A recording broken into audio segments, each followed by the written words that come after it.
Dear students, in this class, let us discuss about enzyme catalysis. So far, you have learnt about the types of catalysis and the mechanism through which catalysis takes place. So, we have seen most of the chemical reactions are catalyzed by inorganic catalysts such as platinum, iron, molybdenum, tungsten.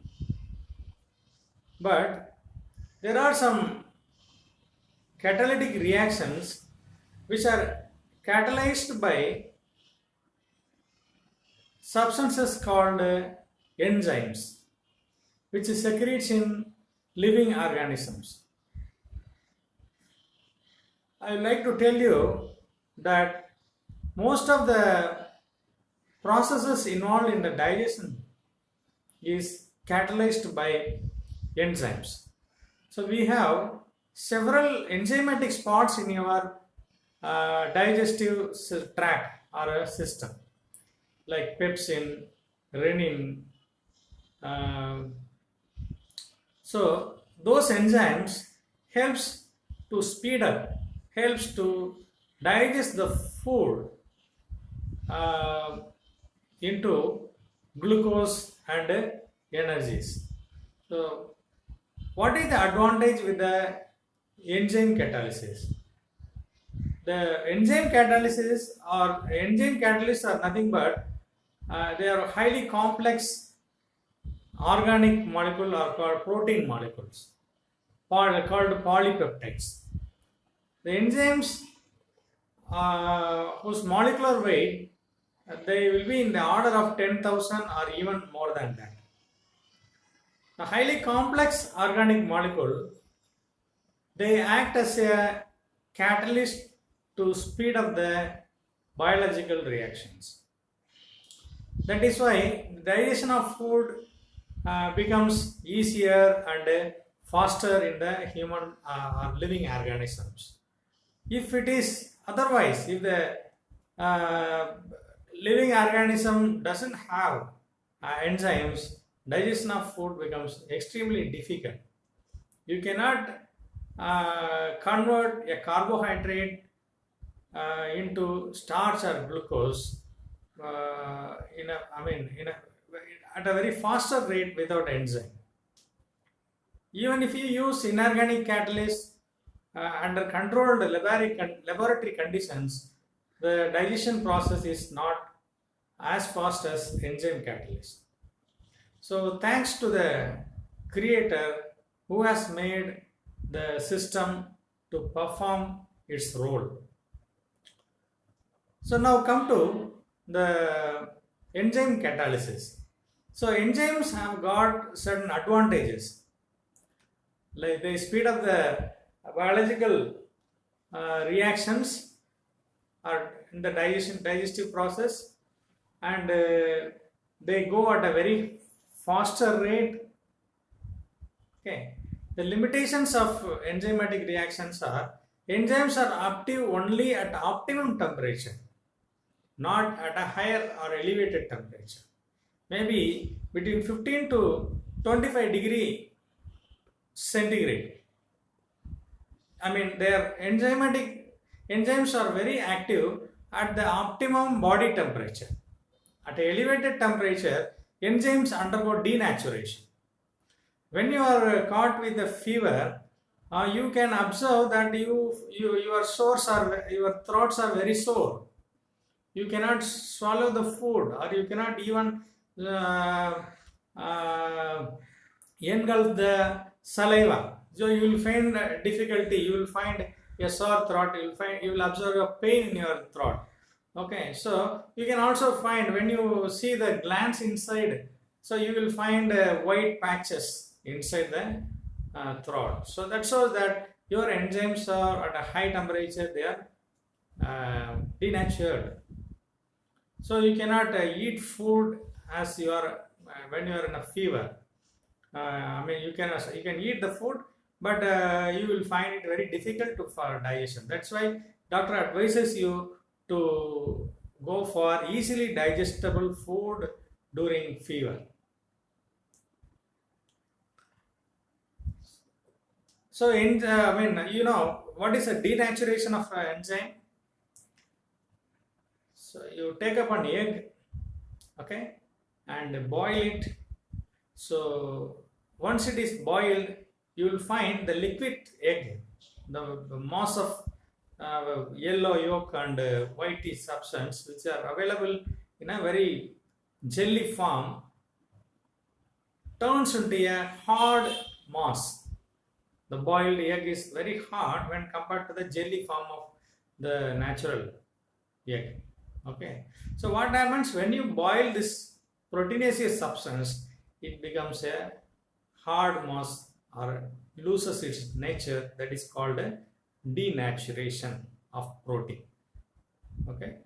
So temperature is a very important factor in the enzyme catalysis. Okay. Enzymes are they are optimum at pH also. Okay. So now let us see some of the enzyme catalyst reactions. So the very well-known enzyme catalyst reaction is the conversion of starch into maltose.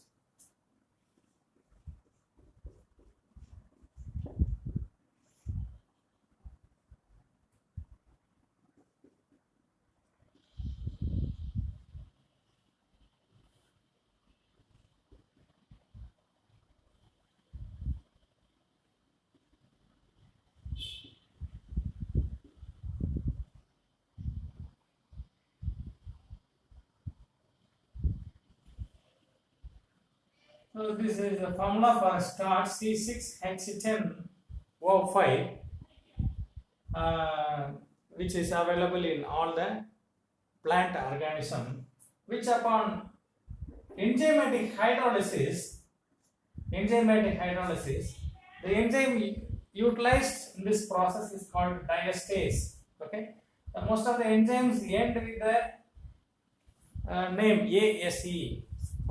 Okay, so if something ends with ASE, you can say it is an enzyme, but most of the enzymes. And this diastase converts it into maltose sugar. Okay, this is an ideal enzymatic reaction. The maltose further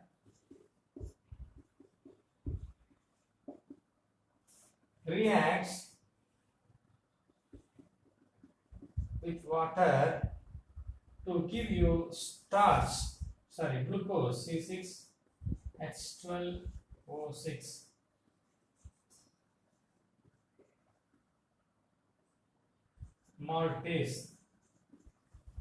Maltose is hydrolyzed by the enzyme maltase, okay, to give you glucose. Glucose further reacts with an enzyme called zymase to give you ethyl alcohol plus carbon dioxide. So this is a sequence of enzymatic reaction where starch is converted into maltose by an enzyme called diastase. Then maltose is converted into glucose by an enzyme called maltase, and glucose is converted into ethyl alcohol in the presence of an enzyme called zymase.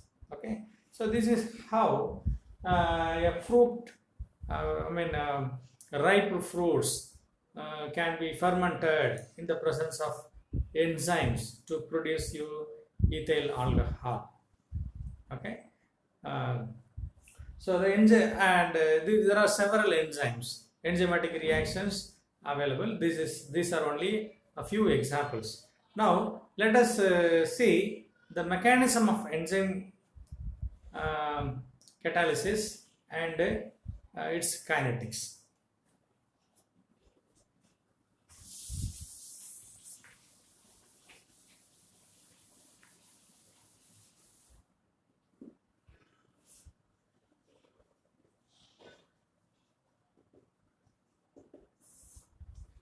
So enzymatic reactions are very complex when compared to inorganic catalyzed reactions.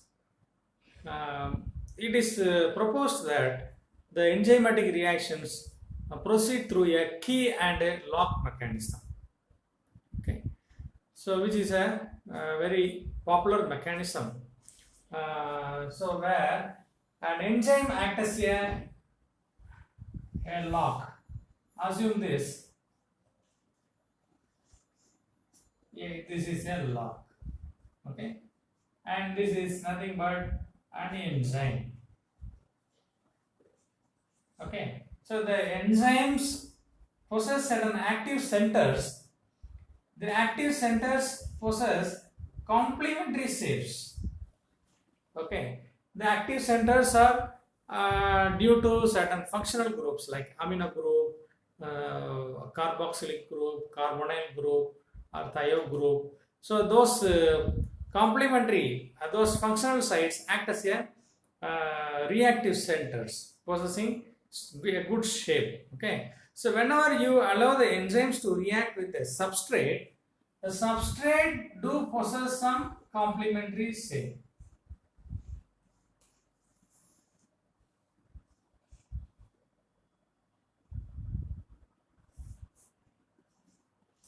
Okay, so this is assumed like a key.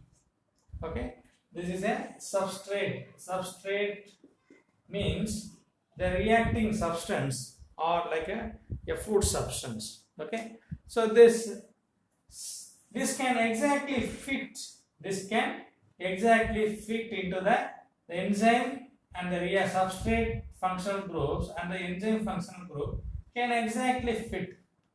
Okay, so that when it attaches, it can work like a lock and a key. It can work like a lock and key to open the door. Okay, so but when the complementary shapes changes, okay, the key cannot open the lock. That means the key cannot fit into the lock. Say for example, so if your key has got this shape, this shape. Okay, can this match? No, this doesn't match because the pattern of the key is different from the lock. Okay, so this doesn't match. So that is why enzymatic reactions are said to be highly specific reactions. In the sense, one enzyme can react only a particular substrate, not the other substrate, or even more closer or similar to the reacting substrate. Okay, so one enzyme can react only with a particular substance and not with a similar substance. Okay, which possesses a structure more closer or resemble than that of the original. Okay, so this mechanism is the most popular mechanism to explain why enzymatic reactions are highly specific in their nature. Okay, now how the mechanism proceeds? The enzymes generally, E stands for an enzyme, reacts with a substrate to give you an intermediate complex called enzyme, substrate, and intermediate complex. Okay, so this intermediate complex decomposes to give the product. So the enzymes proceeds via an intermediate.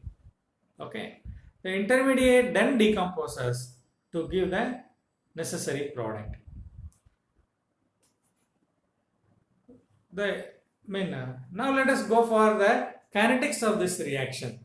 Okay, so kinetics of this reaction is studied by Michaelis-Menten.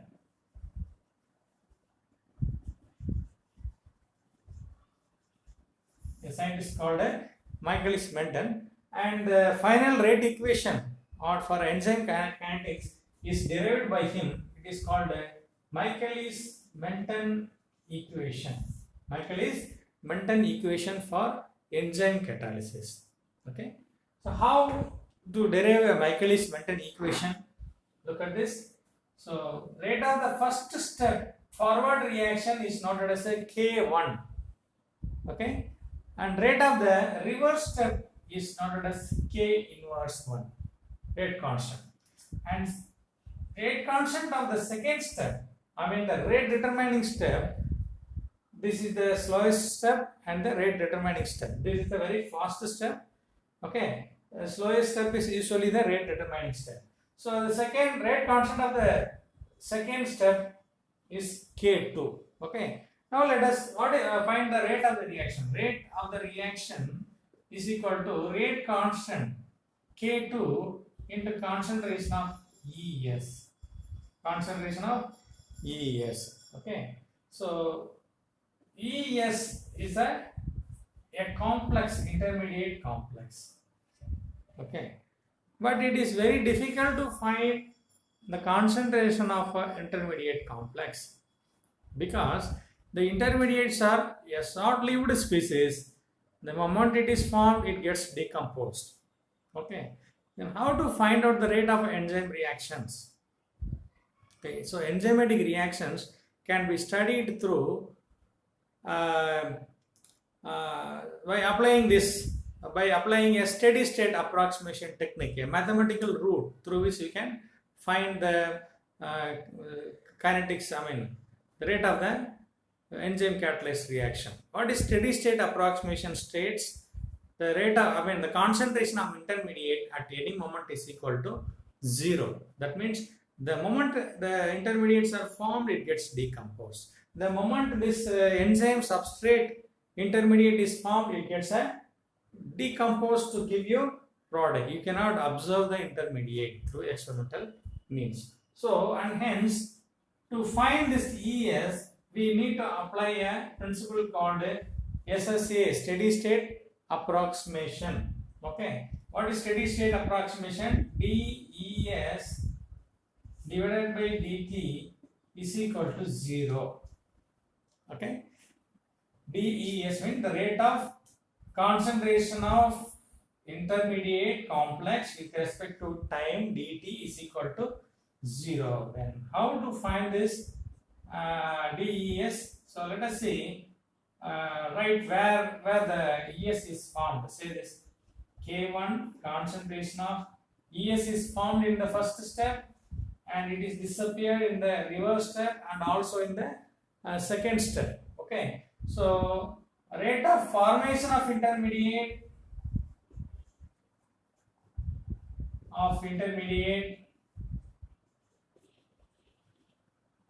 is equal to rate of decomposition of intermediate. Okay, so now rate of form, wherever the intermediates are formed, it is formed only in the first step. So K1 ES, K1 concentration of E, concentration of S. ES is formed. Wherever it decomposes, so K inverse 1 concentration of ES plus K2 concentration of ES. Okay, it is formed in the second step and the third step. Now let us make a small modification or change in this equation. So let us know what is E. E is the enzyme which is available free, that is ready for reaction. Okay. So this free enzyme can be E0 is equal to E plus ES. So E0 is nothing but total enzyme. Okay. E is the unreacted or free enzyme. ES is the enzyme substrate complex, that is reacted. Okay, so let me explain you. Okay, so your body secretes an enzyme and you take up the food. Okay, the food is digested by the enzyme. The enzyme secreted by the body is the total enzyme concentration.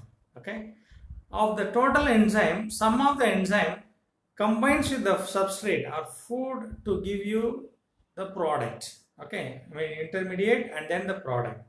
But there may be some enzyme which is left free, okay, unreacted. Okay, so the unreacted enzyme we call it as a free enzyme, that is E.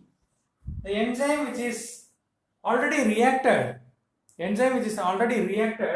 is called a enzyme substrate complex, ES complex.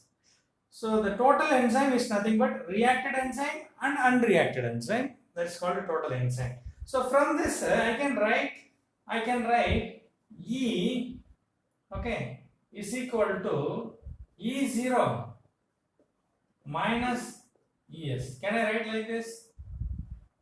Okay, if I bring this to the left hand side, E is equal to E0 minus ES. Okay, so I can substitute here K1 is equal to E0, okay, minus ES, E0 minus ES into ES. Okay, in place of E, I have put E0 minus ES. So K1 ES plus K2 ES. Okay, so now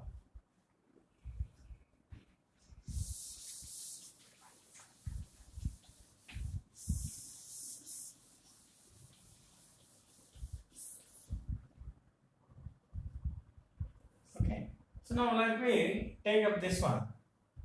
Okay, so K1 E0 into S minus K1 ES into S is equal to K1 ES plus K2 ES.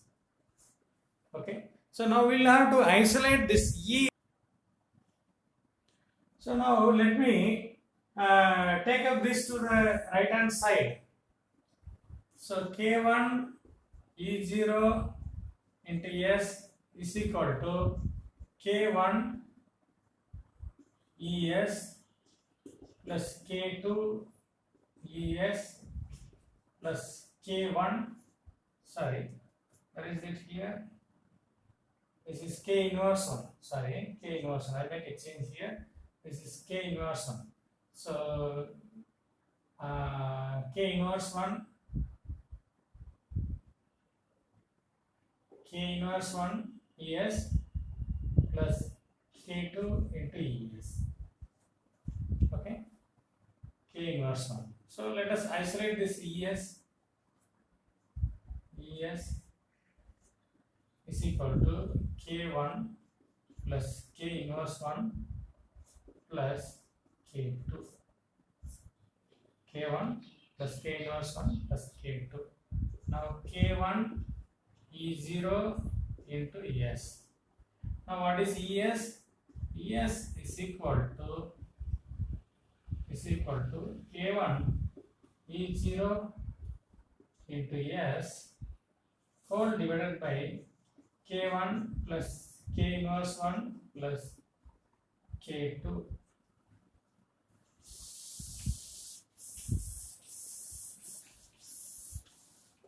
Okay, now let us divide this equation by K1S. Let us divide this equation by K1 into S. Okay, so what will happen? This equation becomes E0. Okay, if I divide this by K1S gets a cancel.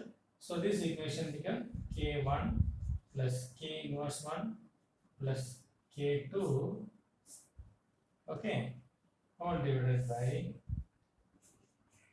K1 into ES. Okay, so this is ES. Now, what is the rate of the reaction? What is the rate of the reaction? Now, the rate of the reaction R is equal to K2 into ES, which we have already derived. Okay, so now we need to substitute this concentration of ES. So reaction rate is equal to K2 instead of ES. You can substitute this.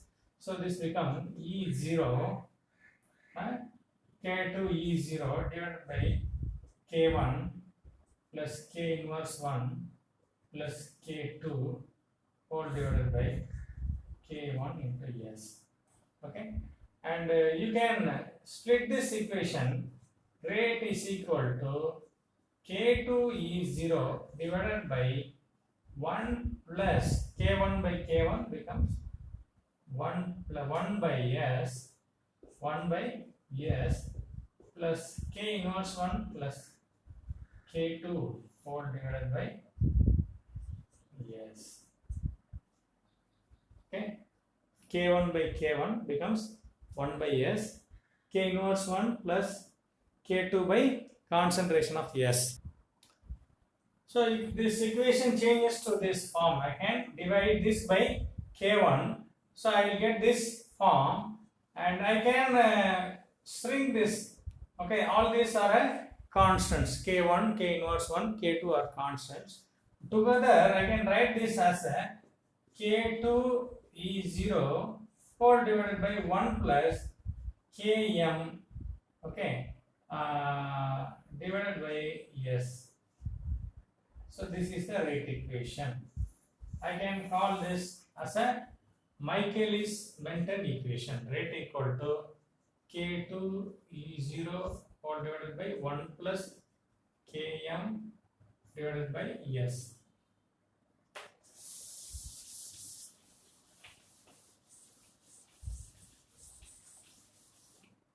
So this is a this equation is called a Michaelis-Menten equation. Okay. Now let us find how is the order of the reaction at various substrate concentration. Okay. So if the substrate S, if S is substrate concentration is greater, okay, then Km. Km is called Michaelis-Menten constant. Okay, if substrate is greater, then this value becomes a very small. This value becomes a very small because this denominator term value is very high when compared to numerator. So if this is the situation, this value becomes a very small, and when compared to 1, this becomes negligible. Okay, so rate equation becomes K2 into E0 divided by 1. So rate is independent of substrate concentration, or rate is dependent on total enzyme concentration.